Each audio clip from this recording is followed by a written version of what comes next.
اب بعض لوگ نا ناک پہ مکھی بٹھا کے رکھتے ہیں, گھر میں آئیں گے تو مجھے پوچھا کیوں نہیں, مجھے چائے کا نہیں پوچھا, مجھے کھانے. بیوی کو عذاب میں ڈالا ہوا ہے انہوں نے. یار نہ دوسرے کو ٹینشن دو نہ خود ٹینشن. بیسک حقوق پہ کمپرومائز مت کرو. گھر میں آتے بیوی کو تنگ کر کے رکھا ہوا ہے, مجھے بیگم نے پوچھا نہیں چائے کا, میں آ جاؤں مجھے پانی کا نہیں پوچھا. ابے جا کے خود پی لے, فریج سے نکال پی لے, کیا مر جائے گا کیا؟ وہ تیری وجہ سے آ کے گھر میں بیٹھ گئی, بہت ہے بس, ٹھیک ہے نا. بیسک حقوق یہ ہے کہ وہ آپ کی مرضی کے بغیر گھر سے باہر نہ نکلے. یہ بیسک کام تمہارے بچوں کو پال رہی ہے نا, اس کو عیدی سینٹر میں جمع نہیں کرا رہے. پھر یہ کیا چھچور پنا آ کے مجھے پانی کا نہیں پوچھا تو مجھے, یہ وہ فسادی لوگوں کے کام ہوتے ہیں, ٹھیک ہے, گھٹیا سوچ والوں کے. سمجھ میں نہیں آ رہی تو رہنے دو. ہاں آپ تھکے ہوئے تھے, آپ نے پانی مانگا پھر بھی نہیں پلا رہی, اور آپ تھکے ہوئے بھی ہو اور آپ سے اٹھا بھی نہیں جا رہا, پولیس بھی نہیں اٹھا پا رہی آپ کو, پھر بھی اگر نہ کرے تو پھر انسان کا غصہ بنتا ہے کہ بیگم اب اتنا بھی یار نہیں, میں تھکا ہوا آیا ہوں, بیٹھ گیا ہوں, میں بول رہا ہوں, منہ سے پانی بوتل سے پلاؤ, کہہ رہی خود ہی پی لو. تو یہ پھر کبھی کبھار تو چلتا ہے لیکن ہمیشہ ایسا نہیں ہوتا.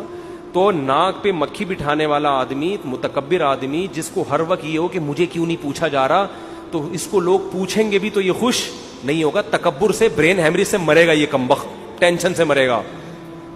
متواضع آدمی کی صحت اچھی ہوتی ہے, اس کا دماغ کیا ہوتا ہے, فریش. پوچھ لو ٹھیک ہے, نہیں پوچھو تمہارا ہیڈیک ہے, صحیح ہے.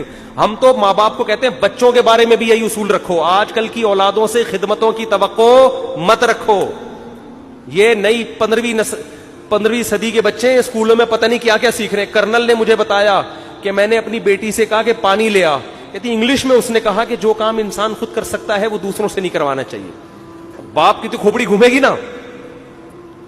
وہ کرنل صاحب سوچتے ہوں گے یار میں میدان جنگ میں کھڑا ہو کر ایک 40 سال کے فوجی کو جب یہ آرڈر دیتا ہوں کہ جنگ میں چھلانگ لگا, وہ کبھی نہیں کہتا, وہ میرے آرڈر کو مانے گا اور آگ میں کود جائے گا وہ. اور اپنی اولاد اور بیٹی, 12 سال کی بیٹی کو میں کہہ رہا ہوں پانی پلا, وہ کہہ رہی ہے جو فلسفے یاد کیے میں, کہہ رہا میں نے کہا سب سے پہلے اس کو اسکول سے نکالو, کیونکہ یہ اسکول کیا کر رہا ہے, یہ جو لبرل اسکول ہے نا, ایجوکیشن مل رہی ہے, تہذیب برباد. تو جو نئی نسل اس قسم کی پیدا ہو رہی ہو, تو آپ خام خواہ میں اس سے امیدیں لگا کر میرا بچہ میرے قدموں میں جنت تلاش کرے گا, میرا بچہ بڑھاپے میں میرا سہارا بنے گا, بن جائے, اس کا اپنی قسمت ہے. وہ اگر خوش قسمت ہوگا تو آپ کی خدمت کرے گا, بدقسمت ہوگا تو نہیں کرے گا. آپ امیدیں نہ لگائیں, آپ اپنی طرف سے تربیت کی کوشش, اپنی طرف سے تعلیم, اپنی طرف سے اس کے سارے حقوق ادا کریں. اپنا معاملہ کس پہ چھوڑ دیں, اللہ. کوئی امیدیں لگانے کی ضرورت نہیں ہے, اخپل طریقے سے زندگی گزارو بس.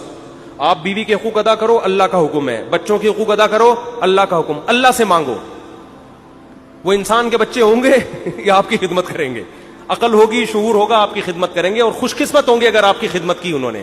بدقسمت ہوں گے تو خدمت نہیں کریں گے, خود ہی بھگتیں گے. ماں باپ کی نافرمانی کا عذاب دنیا میں لازمی ملتا ہے. جس نے اپنے ماں باپ کو ستایا ہے نا, تو یہ وہ دنیا میں بھی نہیں پنپ پاتا. وہ مشہور واقعہ ہے نا, ایک آدمی کا بچہ اس کو اٹھا کے بوڑھے باپ کو کچرے میں پھینکنے کے لیے جا رہا تھا, تو باپ نے بولا تھوڑا آگے پھینکو, تیرے دادا کو میں نے وہیں پھینکا تھا. تو مکافات عمل ہے, جو اپنے والدین کی خدمت نہیں کرے گا. دیکھو انگریز اپنے والدین کو اولڈ ہاؤس میں کیوں جمع کراتے ہیں, اس لیے کہ ان کے والدین نے اپنے والدین کو کہاں جمع کرایا ہوتا ہے, اولڈ ہاؤس میں. مکافات عمل اللہ انگریزوں کو دنیا میں دکھاتا ہے کہ تو نے اپنے باپ کو کون سا پالا تھا. تو بلکہ میں نے تو یہاں تک ایک انگریز نے مجھے خود بتایا کہ ہمارے ہاں تو بوڑھے ماں باپ خود ہی کہہ دیتے ہیں بھائی ہمیں اولڈ ہاؤس میں جمع کرا دو, ہمیں پتا ہے یہ ہم تمہارے لیے ٹینشن بنے ہوئے, تم خوشی سے نہیں پال رہے.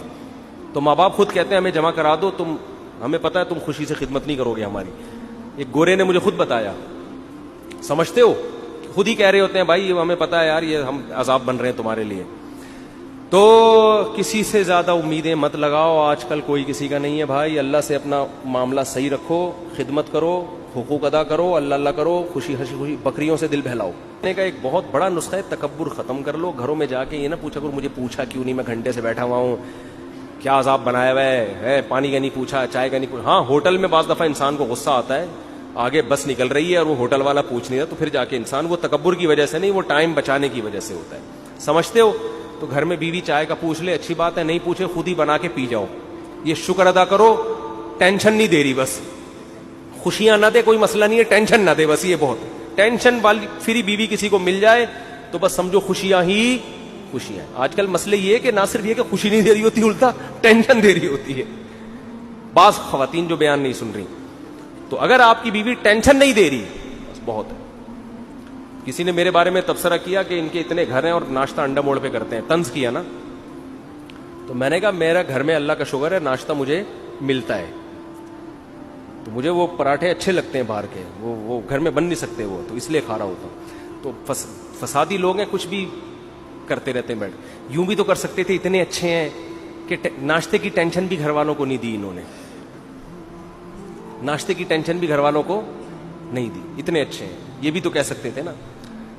لیکن ناشتہ گھر والے بنا کے رکھتے ہیں الحمدللہ.